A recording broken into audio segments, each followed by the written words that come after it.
Shabbat Shalom.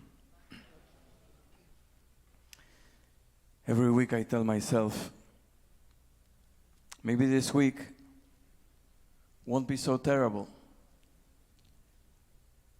And maybe when we come to say a few words, a Kavannah before the Chadodi,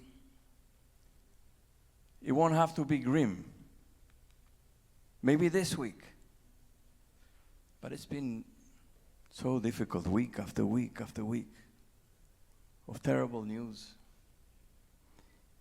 And this week is just unbearable. Just unbearable.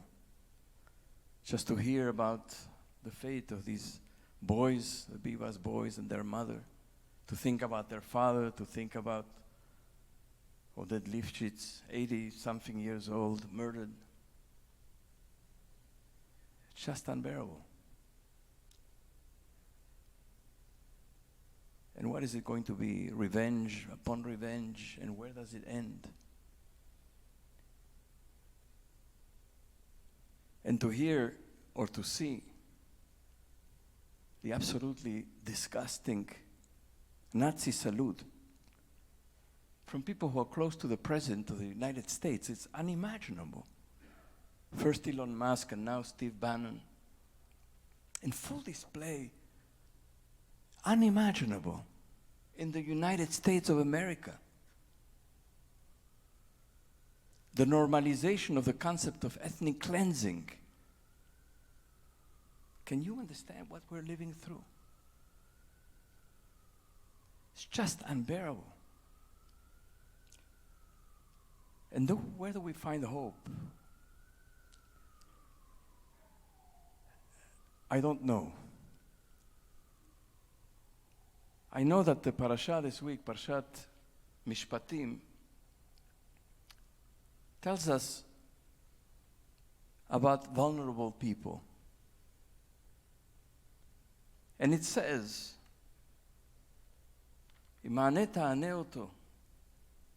if you mistreat such a person,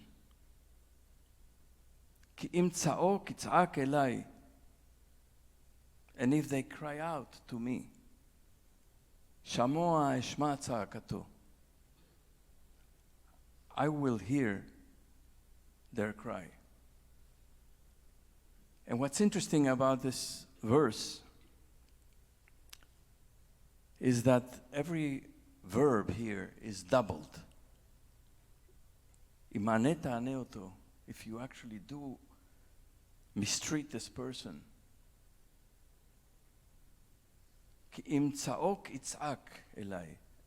It's not just a cry, it's a real crying out. Tza'ok itz'ak, the verb in Hebrew, it's doubled. They translate sometimes, he will certainly cry out, but it's in Hebrew is much more powerful. And then, Shamoa eshma, I will really listen.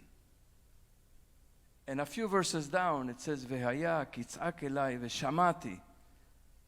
And if that person cries out to me, I will listen. Ki chanun ani. For I am compassionate, says God. And so I ask, is anybody listening? Are we listening? Is humanity listening? Is God listening? I ask myself this question over and over again. I know many of you do too. And today I was studying with my Chevruta, and we came upon this passage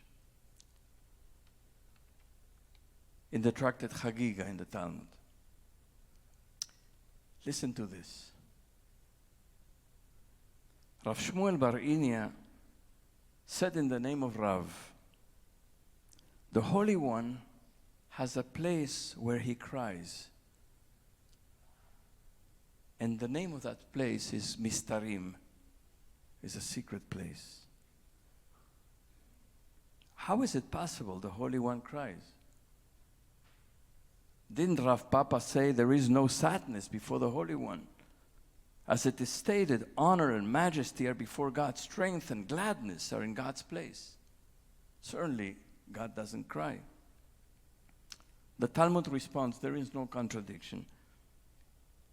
The statement that God cries is referring to the innermost chambers where God can cry in secret. Whereas this statement that God does not cry is referring to the outer chambers. God cries only in secret, not in public, so to speak. The Talmud then asks, and doesn't God cry in the outer chambers too? Isn't it written in the book of Isaiah, and on that day Adonai, the God of hosts, called to weeping and to mourning and to boldness and to girding with sackcloth?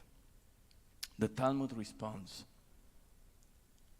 that was about the destruction of the temple, which is different, as even the angels of peace cried. I think it's a magnificent piece. And I say to myself, maybe after all, God is listening to what's going on here. And is crying in secret. And soon, if this continues, the crying of God will be in public. And I don't know what to do with that, only if I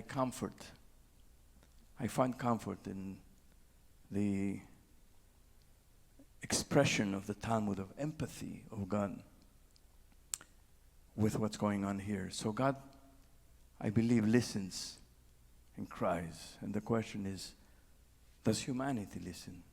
Do we listen? When will we begin to listen?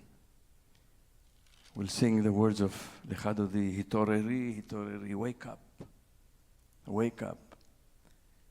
We better wake up soon.